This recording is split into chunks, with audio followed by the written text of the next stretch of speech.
como a mulher deve fazer para se fortalecer espiritualmente durante o casamento? Acredito que a gente, durante esses anos, encontre desafios. Como se fortalecer espiritualmente?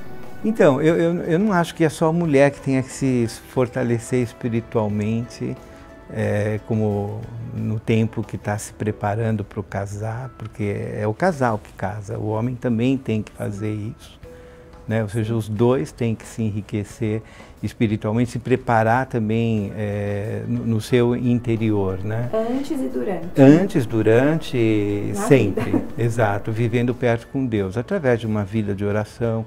O que a gente tem percebido é que muitos casais que são católicos, os famosos católicos não praticantes, pessoas que receberam uma base cristã católica na infância, então fizeram catequese, primeira comunhão, durante um certo tempo iam à missa com seus pais, e aí depois, sei lá, quando chegou na época da juventude, da adolescência, da faculdade, do início da vida profissional, se afastaram um pouco da igreja.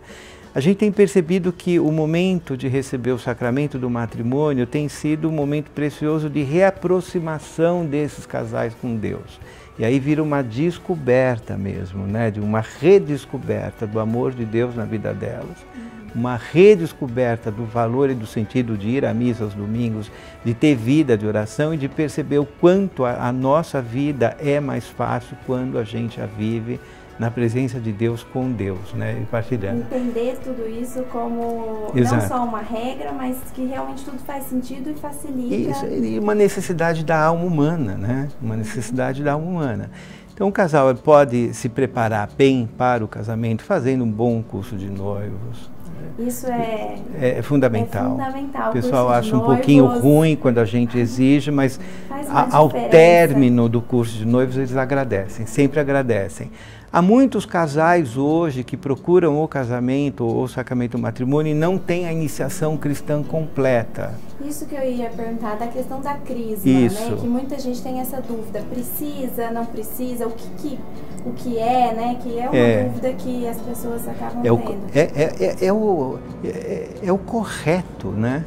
É o correto, é o certo. Ao, entendeu, receber o matrimônio, que é um sacramento que vai definir o teu estado de vida, a tua iniciação cristã tem que estar completa. Ou seja, tem que ter recebido já os 3 primeiros sacramentos da iniciação cristã, o batismo, a crisma e a primeira Eucaristia. Esse é o certo, esse é o correto, esse é o bom, esse é o bem, tá?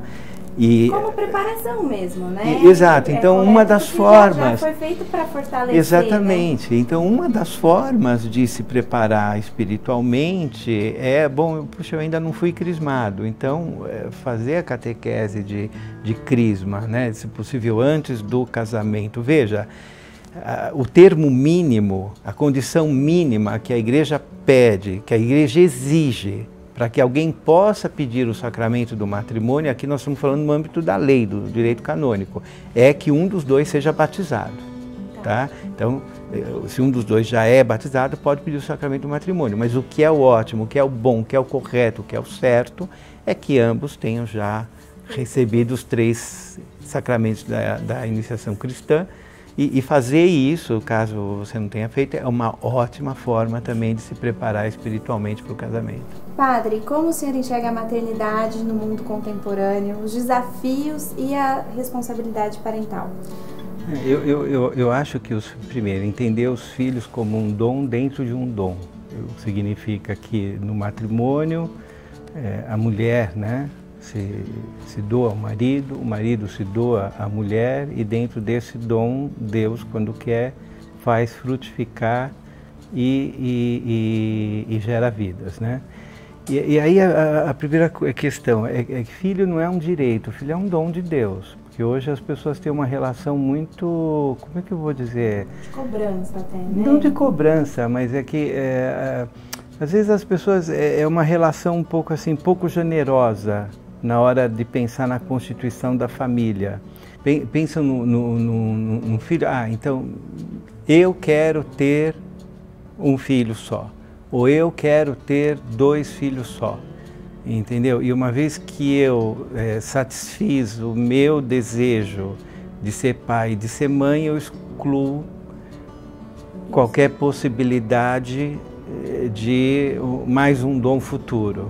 Isso em nome de uma responsabilidade parental. Hoje isso é visto como responsabilidade. Ter poucos filhos é visto como se fosse uma questão de responsabilidade por uma questão de não conseguir garantir futuro. E o estranho é que quem mais faz isso são aquelas pessoas que, materialmente falando, mais possibilidades teriam de ter filhos. Ou seja, pessoas que muitas vezes não devem ter medo, são bem formadas, têm profissão, têm salários que são bastante dignos, situações de vida que são bastante dignas.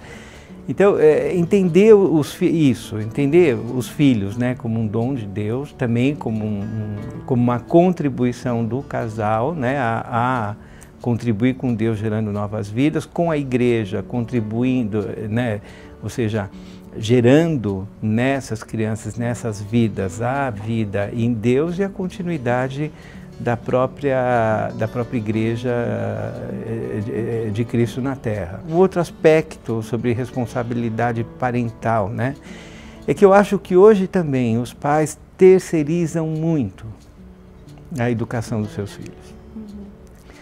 Hoje o padrão é, por exemplo, que os filhos permaneçam na escola por período integral com uma agenda lotada. Né? Ou seja, e às vezes sai daquele período integral e já vai para outro lugar. Já vai para outro lugar e já vai, né? Ou seja, a tarefa de formar um ser humano, de educar um ser humano, ela é inalienável, né? No sentido assim de quem deve fazer e quem melhor faz isso é o pai e mãe, não só a mãe. O pai e a mãe, porque a criança, para crescer bem, né, ela precisa dos dois. Elas precisam, inclusive, desses dois modelos, do modelo masculino, do modelo feminino, da presença do pai, da presença da mãe, como agentes educadores da criança, né? Então, a função essa função de educar, você pode fazer parceria com a escola para o desenvolvimento cognitivo, intelectual da criança, você pode fazer parceria com a igreja na formação catequética espiritual da criança, mas isso são parcerias, entendeu? Não é... Você não vai dar a responsabilidade, entregar, né?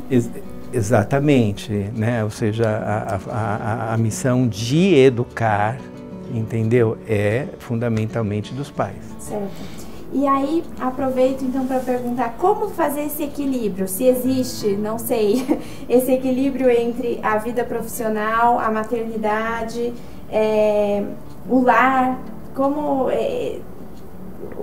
no que se espelhar, ou alguma sugestão na visão do senhor? Eu também acho que aí cada casal tem uma história, né? Cada casal tem uma dinâmica, cada casal... Hoje...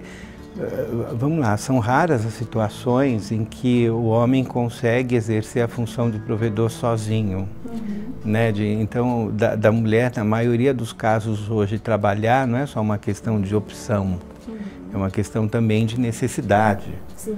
É claro que precisa, e acho que isso positivamente tem acontecido, né? Eu lembro, meu pai nunca lavou uma fralda, nem fazia parte da cultura dele, do ritmo dele. Hoje, você vê os homens, os pais, entendeu? Muito mais perto dos filhos, né? Trocando fralda, dando banho, levantando à noite, né? Então, eu acho que a fórmula de conseguir esse equilíbrio é uma colaboração mútua entre marido, exato, de ambas as partes, né? Responsáveis por aquele lado. Exatamente. E aí apostar na qualidade do tempo que você dedica aos filhos, né? Já que a quantidade fica limitada pela necessidade de dos dois trabalharem fora. Exatamente. Entendi. Bom, então vamos para a última pergunta. Pois não. Como reagir a um possível divórcio? E como explicar aos filhos a constituição de uma nova família? Eu não tenho muito resposta para essa pergunta. Eu acho que a pergunta, assim, o bom é né, como reagir a um possível divórcio. É não ter, o melhor é não ter divórcio. E aí a gente volta eu lembro, naquele começo. Exato, é isso, de você escolher a pessoa certa, tentar achar essa familiaridade. Desenvolver todas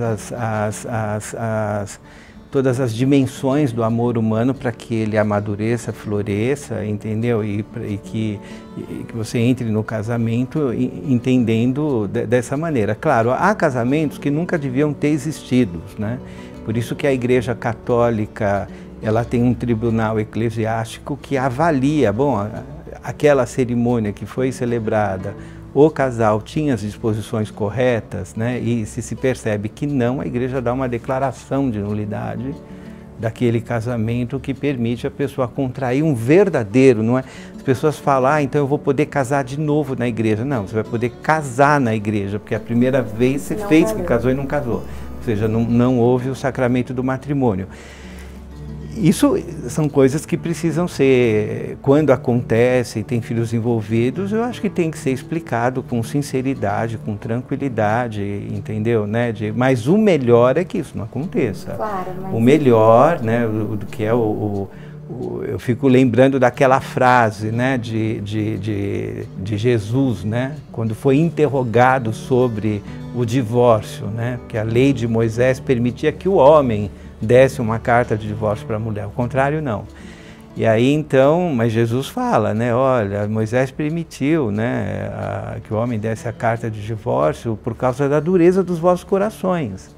Mas no começo não era assim, quando Deus criou o homem e a mulher, né, e disse que o homem abandone a segurança da casa paterna, se una a uma mulher e com ela constitua uma só carne. Portanto, eles não são cada um na sua individualidade. Exatamente, eles são só. uma só carne.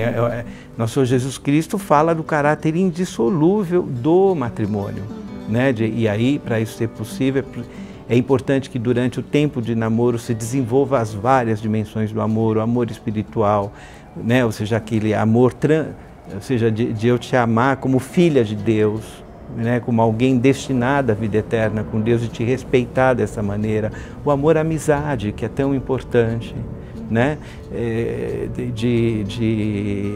Eu acho que hoje as pessoas elas alimentam muito o amor do desejo, né? O amor e esquecem dos outros aspectos. Desenvolvimento dos outros aspectos do amor que garante a durabilidade do relacionamento e do matrimônio. Certo.